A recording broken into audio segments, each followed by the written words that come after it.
Good morning and welcome to Superfood Super Mornings with Dr. Shilpi. And today, yet another new beginning. September month has come, and September month is known for uh, PCOD awareness. It's a complete month dedicated for PCOD awareness in women, and also the first week of September is the World Nutrition Week. Yes, it's the World Nutrition Week, and nutrition is very much closely linked to PCOD. We're going to talk something very innovative and very trendy and very apt for both the concepts today. And we'll take this topic forward for this month, and anything and everything that we do this month in terms of superfood super morning activities would be one kind of a solution for PCOD in women, and also one kind of an activity that will improve our nutrition levels.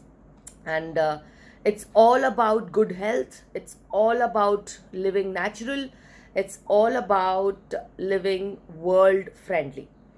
And sustainability is one concept that is going to save us and save the future of our children. And let's go one step ahead in the angle of sustainability, encourage organic and natural farming methods and produce that comes from natural farming and organic farming, and say no to anything that is genetically modified, the GMO foods, and anything that has got pesticides and fertilizers in it. So it's really, really important that we take this concept forward for our future, especially the future of our children. And it is really, really important that we secure our children's future, not with finances or not with, you know, monetary things and worldly things, but yes, we should secure our future and our future of our kids with that is planet Earth. And if we go in a similar fashion without any vision, without any future planning, we are not going to last beyond 2030 and 2050. So it's very important that we take this message forward and make it a point that we opt for natural living methods. And today we're going to talk about PCOD. PCOD or PCOS is no more a problem of women, because anything as a background that is causing PCOD, that is the diet alterations, the diet changes, the carbohydrate intake or whatsoever it is coming through, slowly penetrating into a woman's life and causing hormonal disturbances and metabolic syndrome in her. Not only it is impacting, childhood, especially for children, the obesity levels are causing a lot of issues, the weight gain, the obesity is again taking them towards PCOD in women and towards a genetic imprint of childhood obesity and adult diseases in small children.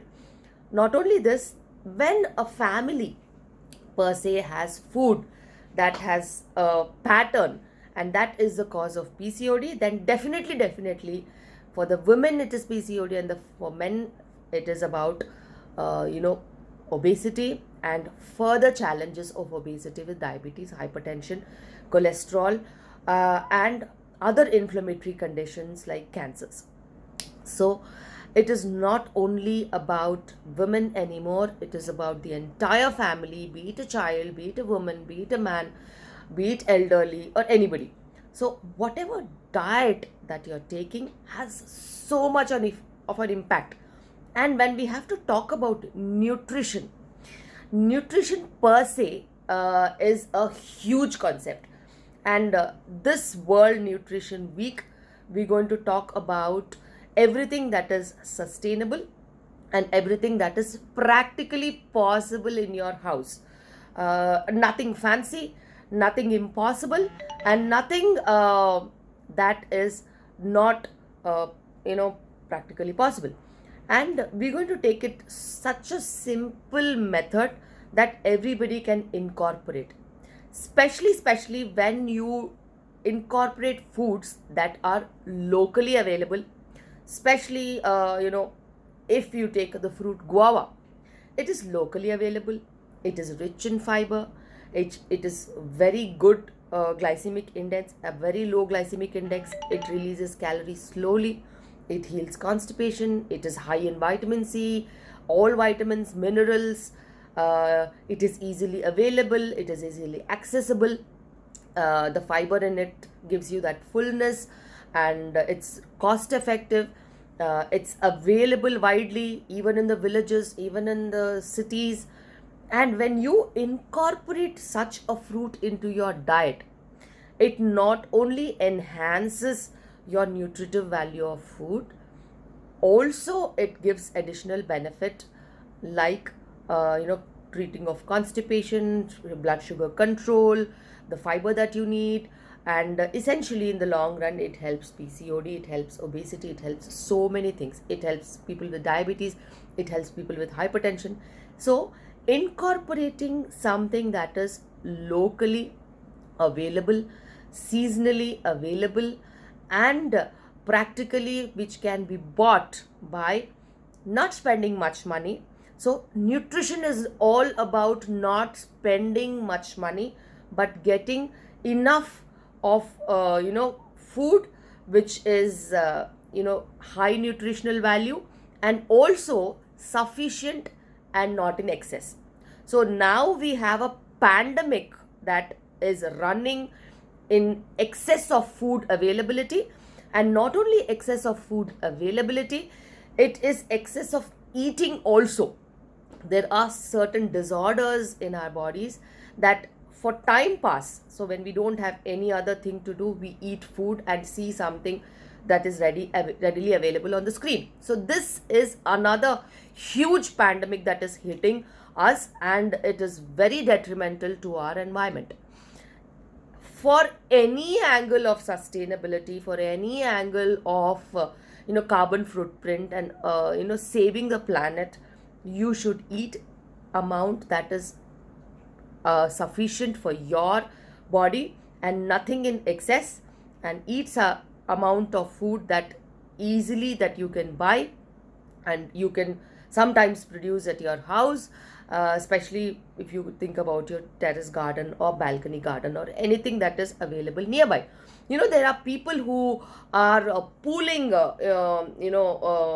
individuals who are like-minded, and with that pooling of individuals, they are constructively buying or leasing properties to do natural farming. And when you do natural farming in those land parcels, and get the produce to yourself, so it is again an eco-friendly mechanism of producing what you want, and by natural methods, not spending much on fertilizers, not spending much on pesticides, and natural methods, so that it is so much of social relevance that you have. Farming is our culture, and there is nothing wrong in taking our culture forward. And when we take our culture forward, we're going to be strong in terms of our abilities, we're going to be strong in terms of giving a message to the future generations also. Farming is not something somebody else does and we enjoy the roots, we enjoy the fruits of it, but it is something that anybody and everybody can do, even in the smallest of spaces they have, and help themselves with the nutritive value of own grown foods, and especially when you do your own home compost. So anything that is wet waste, you can collect that, and there are so many videos that show how to make compost, and even we will do one video on compost this month. And in that compost you can grow your veggies in whatever space you have at home. So taking forward, this was a small introduction, and our aim this month towards sustainable living, natural farming, non-GMO products, and also health and nutrition go hand in hand. and we're going to take this forward this month in the best possible way.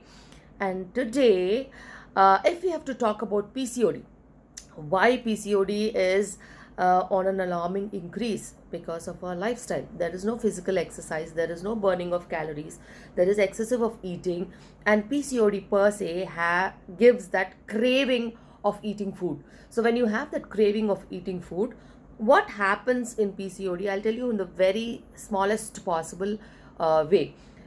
You eat food and it gets assimilated in the intestines, it enters into your bloodstream. Now from the bloodstream, it has to go to your cells, every cell, through a hormone called insulin. And in PCOD, there is this insulin resistance. That insulin hormone refuses to work at the level of the cell. So whatever food that you're eating, your sugars in your blood, they are not going to the cellular level. That means your cells are not getting enough sugars to burn. So you have the constant feeling of weakness and low energy, and even though you have a lot of weight on you, but still you feel lack of energy, lack of that gist of doing things, because the sugar in your body is not getting burned in the place of where it has to burn and give you energy. That is insulin resistance. So this insulin resistance is one of the major factor in PCOD. And now what happens to that sugar that is going around in your bloodstream, which has not been burnt by the cells? That your liver senses it and it takes up that sugar, and it feels that so much of sugar is going around. What I should do? Let's make it and convert into fat. So this sugar, which is excess running and not being used by your body because of insulin resistance, gets converted into fat. And this is a process that people start gaining weight from 50 to 60, 60 to 70, 70 to 80, 80 to drastically it can go up to 140, 150 kgs. And they would never even realize that they have gained 10 kgs in a year, and they don't know why. So that is when they come for help. And in this process, the whole and soul organ that this is causing in women especially is the ovaries, wherein there are lots of androgens in polycystic ovaries, along with the increased insulin resistance. The androgens keep accumulating excess hair, excess acne, so much of pigmentation and all these things. So this is a separate mechanism which causes excess of androgens and all things related to androgens. The acne come, the pimples come because of androgens, the excess hair, the mustache like and the beard like thing come because of androgens, the hair loss, the baldness comes because of androgens, and that the truncal obesity comes because of the insulin resistance, the pigmentation over the neck, over the hands, all these things come because of insulin resistance and androgens. So this is what happens in PCOD, and this usually happens whenever people develop overweight, and whenever you develop weight because of your eating habit, your insulin resistance goes up. So except for the androgen part, a minimalistic thing, whenever you increase your weight, your insulin resistance goes up and your capacity of burning your sugars falls down, and then you keep up adding your weight. So where do we have to break it? So when this problem goes on, along with it in women happens a problem of no egg formation. So egg every month which forms, which give you regular periods, regular fertility levels and pregnancy rates, this egg also refuses to form, and the quality of egg is bad. It refuses to form, it refuses to ovulate, it refuses to give you pregnancy. So this is the third concept running. The first concept is insulin resistance, the second concept is the androgens, the third concept is the ovulation, that is no egg formation. So there are so many irregularities in women in terms of periods and all these things. The basic problem where you have to correct it comes with the things that you eat. Whenever the things that you eat, all superfoods what we spoke about last month, they are all very good in reducing inflammation, giving you antioxidant, high in fiber. And whenever you eat superfoods, definitely, it is one step going forward in trying to deal with PCOD. And when you go towards managing of PCOD, it is not about only food. It is also about a balance between food and how you burn what you eat. So it is both ways. The quality of food that you eat, it should be high nutrition, high fiber, low carbohydrate, good protein, easy digestibility, locally available, seasonal, and nothing out of the season. Nothing super diet will help you, because on a regular basis, if you change your lifestyle till the end of your life, that is when your PCOD is controlled. PCOD is never managed for a year or 2 or 3. It is a social problem. It is an individual problem that will last for a very long time. So any changes that you make should definitely take you forward in the long run. So for PCOD, it's not about today, tomorrow, 2 months or 6 months. It is not about asking your doctor, 2 months of medications should be fine. Absolutely not. 2 months of medications would not do anything for PCOD. It's about changes in lifestyle. So start from nutritious food. Work hard to get your food. Walk to the grocery store. Buy food only for that day. Get food only for that day. Cook and eat for the day, and do not use reheated or again and again cooked food, which is of no nutrition. It's only about calories. So eat fresh, eat local, eat seasonal, eat for the day, cook for the day. And if you don't feel like cooking, you can as well consume any raw food, especially fruits, vegetables. You can have eggs, you can have boiled eggs, you can have omelette, or anything that is really practically possible. Overnight I can't change you into vegetarian. Overnight I can't change you into vegan. But whatever possible, you should make it a point that you change your structure of living by changes in food. When it comes to changes in food, say always no to fertilizers and pesticides, because they are the sole causes of inflammation. Even small children, I see 5-year-old kids in the OPD who are 35-40 kgs. This is not how they should be. Their sugars are high, their lipids are high. This is not the way they should be. There should be some kind of a regulation in diet, in children, in adults, in women, in men, in everybody. Not only about diet. Now this comes about diet regulation. The second thing is physical activity. Unless and until you improve your physical activity, you are nowhere to go. You will be there at the same place. It is not about stopping food or closing your mouth always. It is about right amount of food that you take, and burn that amount of food. There are so many couch potatoes sitting out there and doing nothing.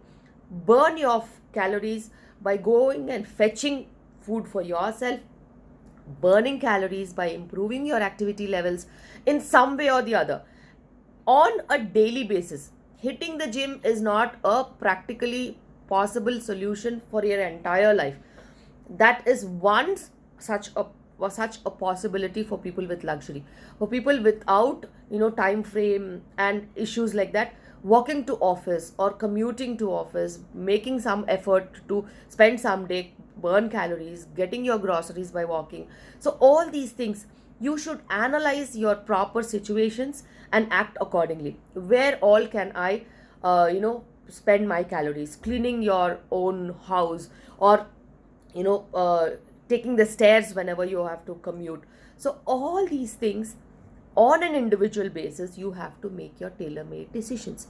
So it's about eating right, eating that is correct, burning calories, and it is about discipline in life. So PCOD is all about discipline. And the last and the most easiest thing comes is what the doctors can do. When you regulate your food pattern, when you regulate your exercise and activity pattern, what we can do is channelize your hormones, channelize and regularize your hormones, and put your insulin resistance, if it is too high, into place by medications. And medications definitely are going to help you in the long run.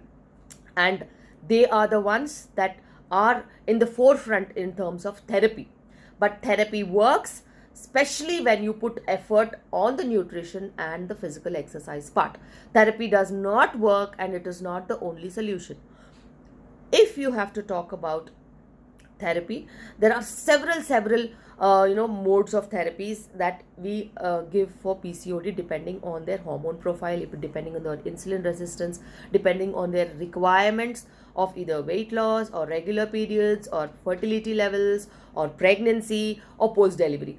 So even in pregnant women, PCOD is having an impact. Don't think that once you get pregnant, your PCOD is under control. By hook or crook, by many methods, we can get you pregnant. Even PCODs have difficulties in conceiving, but technology is there, so we can get you conceptions when we try to solve your PCOD problem. But in pregnancy, there is definitive chance of high blood sugars if you are not a well controlled PCOD, and this high blood sugars can give the next generation a PCOD impact if it is a girl child. So it is very important that you stay tuned to your food pattern and medication pattern and activity pattern all throughout pregnancy. Make way to a safe next generation by controlling your sugars, eating right, and burning your calories. And pregnancy is not a state of bed rest, and please do not cut down on your activities, because it is important that you are as normal as possible and you can do your daily routines as normal as possible. And even after delivery, there is an extended period of bed rest that is given to women, which is absolutely not necessary. Rest is in the form of relief of stress to post delivered women, and not always physical rest. It is, body goes through so much of hard times after labor and adjusting to the new pattern of the baby. It is more of mental stress than physical stress that women are worried of. So take care of PCOD even after delivering. It is a stage where you gain weight unnecessarily with lot of social pressure on eating. Eat right and gain less. And PCOD women, depending on their BMI, need not gain 15 or 20 kgs in every pregnancy. That's absolutely wrong. And even in children, if you look at the pattern of obesity that they are having, they do not require so much of weight on them. And chubby babies are not healthy babies. Make sure they have a lean frame, they are healthy and not chubby and good looking. So that is a real wrong concept. And stay happy if they are physically fit, eating less, burning their calories, sleeping well, and rest all life is normal. So for children, for pregnant women, for post-delivered women, for entire family who are dealing with obesity and obesity related issues, it's about eating right, it's about eating healthy, it's about choosing your right foods, seasonal foods, local foods, non-GMO foods, natural farming method foods, and organic foods are to be used. And eat less, eat right amount of food, and wherever possible try to grow your own food. And spend your calories constructively so that you are not having any overload. Correct your insulin resistance, take help of doctors to restore your normalcy in PCOD. And pregnant women have to be very careful controlling your sugars. Post delivered women need not gain weight, they have to eat right and take care of the baby, less stress and less of social pressure. And don't eat bread milk always. It is one thing that gives you so much of weight. I got frustrated telling people that bread is not always good and don't eat bread milk to improve your lactation. There are so many foods that improve lactation, and we have gone through all of them in the week of lactation last August. So it's very important, and lifestyle has to be disciplined and maintained the entire life. It is not a phase, it is not a small area, it is not a domain. It is not about whenever you achieve your target like pregnancy, you stop following your principles that have brought you till there. So it is about following everything. It is going forward and staying healthy, staying conscious, and staying more close to nature. And this is about PCOD and its impact. And definitely we're going to come up with another interesting topic tomorrow.